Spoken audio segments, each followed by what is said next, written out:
Bakunzi ba DJP Global Hub nk'uko twabibasezeranyije tuje kureba noneho uko inyungu cyangwa se uko abantu babona inyungu muri CCR.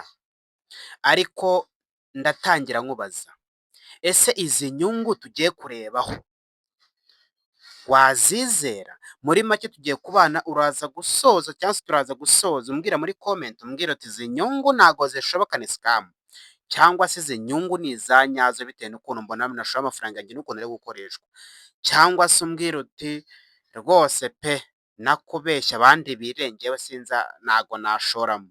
Ibyo byose nibyo turi buze gusoza umbwira. Gusa ku bantu basanzwe bakoresha CCR nk'uko twayibonye muri video ziheruka, twagiye tubona ukuntu ikora, twabonye inkomoko yayo n'ibiyiranga byinshi bigiye bitandukanye, n'ukuntu yerekana ibyangombwa bya RDB.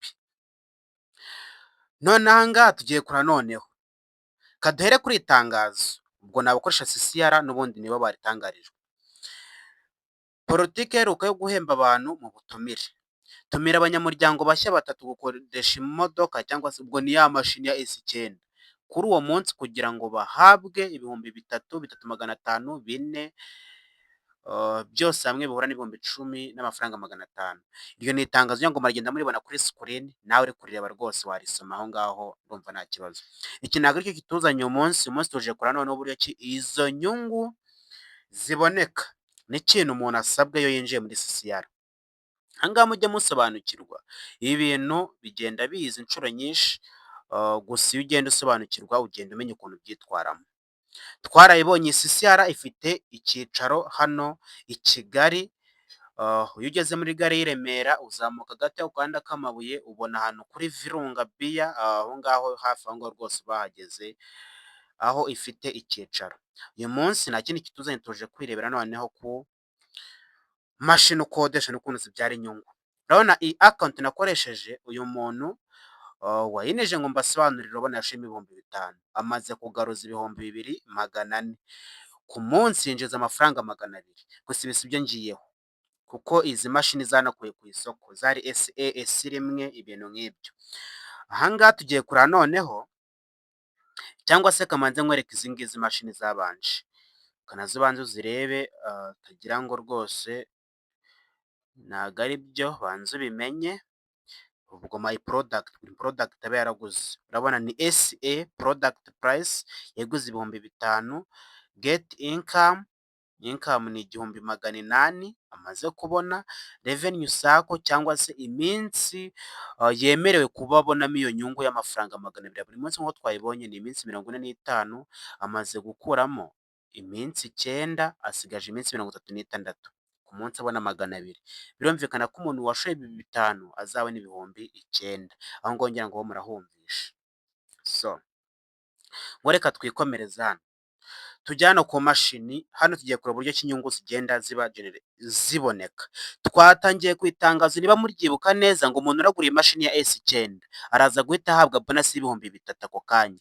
Niyinjiza undi muntu agahita yigura amushamikiyeho, ahita abona hiyongeraho 500. Niyinjiza undi hiyongereho 500 y'ibihumbi 4. Ariyo twanyungana n'ibihumbi 10 n'amafaranga 500 ya bonus, ubwo araza kuba agiye muri abo bantu, cyane cyane kuri uwo muntu wa mbere. Ngira ngo akantu murakumva. Ubwo imashini ya S9 nje nshaka kugenda twanarize, dukoresha ubwonko cyane ahantu, ntago nshaka ko dukoresha kumva gusa, koresha ubwonko ahantu cyane, koresha ubwonko mbabarira. Product price, iyi mashini cyangwa se uyu murasire w'izuba nk'uko twayibonye babyita imashini, ukodeshwa ibihumbi 9 ku munsi, ukinjiza amafaranga 432. Igihe umara cyangwa se igihe ni limited, cyangwa se igihe iki gicuruzwa kiba cyemerewe kuba cyakodeshwa ni inshuro 2 zonyine, 2 times. Income period ni iminsi 40. Muri iyo minsi 40 winjiza ku munsi 232, ya mabonus tuyateranyijeho uzinjiza 17,280. Ikintu nshaka ko wibaza aha ngaha tukiraha, ese urumva aya mafaranga winjije azaba yavuye he? Ikintu cyazo ugomba gusigarana, gusa ntabwo dushaka kubimenya. Ababishaka turabimenya, batabishaka nta kibazo, turaza kubyihora turabirenza amaso. Gusa iyo uze kumbwira nyine akazi uraza kuba wakoze cyane, uretse gukanda kuri iyi gate, kansubireho inyuma gatoya, kugira ngo ubone amafaranga ukanda iyi gate yonyine iba isa nk'aha ngaha. Ngira ngo urabibona ahantu hari ako gafureshi kanjye. iyo bisa gutyo uhita ukora kuri geti ukabona amafaranga 200 yo ku munsi niba ariwo wemerewe. Ubwo na hariya rero kuri iyi S9 n'aha ngaha iyo umaze kuyikodesha nta kindi kibaho rwose, nta kindi, biba byoroshye, ni ukuza gute, gukora kuri geti ukabona 232. Turaza no kureba noneho ibisabwa kugira ngo ubikuze amafaranga, ntabwo bigoye, ahubwo ikibazo tuba twibaza, ese ibintu bizaramba? Nk'urubyiruko ruri hanze aha ngaha. Dore hari n'indi ya S39 ikodeshwa 39,000 ku munsi ukinjiza 950, ikaba yemerewe gukodeshwa inshuro ebyiri, ukaba wemerewe kubona izo nyungu cyangwa se ayo mafaranga 950 mu minsi 41. Umuntu washoye 39 agakuramo 79,000 n'amafaranga 950. Ese murumva izo nyungu zishoboka? Njye nicyo ngenda mbabaza, njyewe umuntu aza kumbwira muri comment, umbwire n'ukuntu zishoboka tugira ngo tujye twungurana inama tujye mu bintu tubizi. Cyangwa se umuntu wese wakurikiye iyi video akanasoma comment ajya nyine ajya mu bintu abizi. Ngende hano nihuse ngira ngo wowe wagenda upozinga video yawe nawe ukagenda ureba gake gake ku muntu wakodesheje imashini kandi niyo ya menshi muri izi za S y'990 ikodeshwa 1,990,000 ku munsi. Umuntu wayikodesha akinjiza 119 n'amafaranga 400. Mu minsi 45 akazaba abonye 5,373,000. Ese murumva izi nyungu zishoboka? Ko njyewe nyine iyo nibajije wenda nkangaha, iyi nyungu umuntu aba abonye nta business wakora iyo ari yo yose yakunguka aya mafaranga muri iyi minsi. Murabibona ni ukwezi n'iminsi 15 gusa, biragoye, nta n'umukozi wa leta uhembwa aya mafaranga. Ese sinumva njyewe on myself, nta mukozi cyangwa se nta kintu wakora uretse kwiba gusa. Kwiba.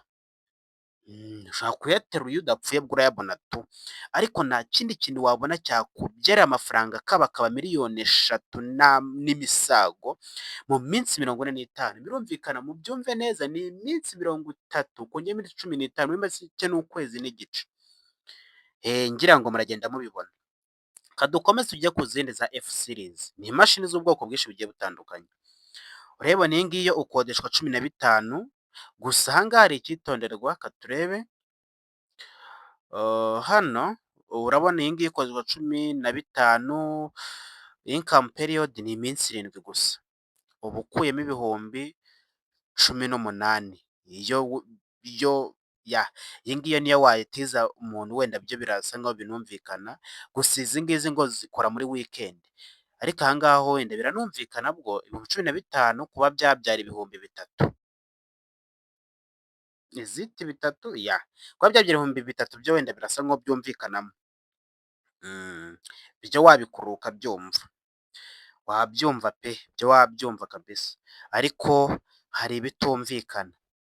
Aha ngaha ibihumbi 15, impamvu mba ngo ukoresha ubwonko, hano ibihumbi 15 wihaye umuntu akarangura indobo y'amagi, amagi gusa, amagi 10, reka tuvuge afataho igiceri cya 20, ku magi 10 aba akuyeho amafaranga 200. Reka tuvuge yaranguye itureyi irimo amagi 50, irimo amagi, reka twasikuminge ko irimo 50. Iziti kadufate twebwe iyacu tuyihe amagi 50, turiyacu twebwe tuyihera amagi 50, ntabwo twitaye ku kumenya amagi ubundi asanzwe arimo, reka iyacu tuyihe amagi 50. Niba amagi 10 ukagaho 200, bivuze ngo amagi 50 azunguka ahangahe? Urumva cyo ni igihumbi, kandi icyo gihumbi ayo magi 50 yaranguwe, wenda katuvuge yaranguye igi kuri desi, ni urugero, wenda yigurisha 220. Kuri desi birumvikana ko yayanguye ibihumbi 10, ho birumvikana inyungu ho yabishoboka, uretse uko nanone ikindi kintu wenda ni duration.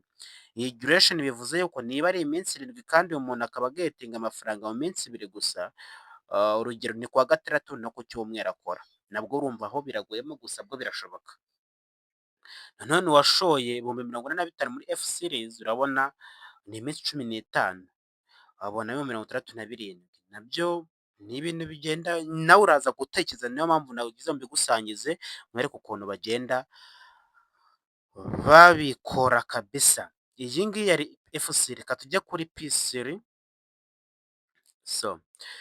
Ngibi P series, iyi P series, ibi ni ibicuruzwa bya P series. Aha ngaha ushora mu 50, ukabona dore ngaya yose amafaranga, dore n'inyungu, ngira ngo mwagiye mumenya ukuntu bagenda bikarikiretinga.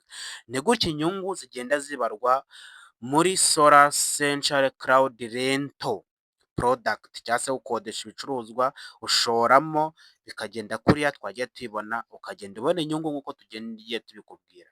Nasoza nkubwira ngo ese ukurikije ukuntu inyungu ugiye uzibona zigenda ziza, ibi bintu byaba byizewe? Iki ni ikibazo ugomba kwibaza mbere y'uko ushora. Nkwibutsa ko mu gihe mbere y'uko ushora amafaranga niyo byaba ibihumbi 2,000, banza utekereze uti aya mafaranga yanjye ngiye gushora aha hantu azunguka, ese azahomba? Ese iki gitekerezo iyi decision, iyi risk mfashe nzabasha kuyihanganira? Mbere y'uko ushora rwose banza utekereze gutyo, ntiwihute, ntugendere ku kigare cya bagenzi bawe ngo uyu muntu yakuyemo aya ngaya, ngo nanjye reka mbikore nkuremo aya. Oya, amahirwe si yo yawe, ushobora kubikoraho bikanga. Niyo mpamvu mushishikariza kuzajya ubanza kwitonda. Mwibutsa ko ari kuri DJP Global Hub. Niba wishimiye ibyo tukugezaho buri munsi, nagushishikariza gukora subscribe, ukazajya ubona ibiganiro byacu byinshi bigiye bitandukanye. Murakoze cyane.